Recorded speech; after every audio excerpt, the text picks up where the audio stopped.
नमस्ते, मैं अनुज चौधरी मिराए एसेट शेरखान की तरफ से आप सबका कमोडिटीज़ पॉडकास्ट में स्वागत करता हूं। आज जिस कमोडिटी की जानकारी देने जा रहा हूं वो है नेचुरल गैस।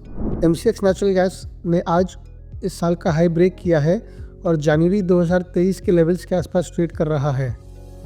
ये एक राइजिंग चैनल में ट्रेड कर रहा है और इसकी अपर बैंड की तरफ बढ़ता चला जा रहा है, जो संकेत दे रहा है कि शॉर्ट टर्म ट्रेंड बुलिश है।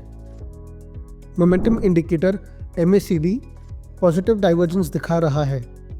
ऊपर में पहला रेजिस्टेंस 316 रुपये 50 पैसे है और अगर इसके ऊपर टिकता है तो 323 के लेवल्स के आसपास देखे जा सकते हैं। नीचे में पहला सपोर्ट 306 लेवल्स पे है और स्ट्रॉन्ग सपोर्ट 302 लेवल्स पे है। इसके नीचे अगर बंद करता है तो ट्रेंड रिवर्सल देखा जा सकता है। धन्यवाद।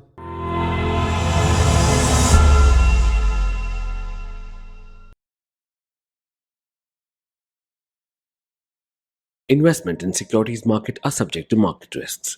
Read all the related documents carefully before investing.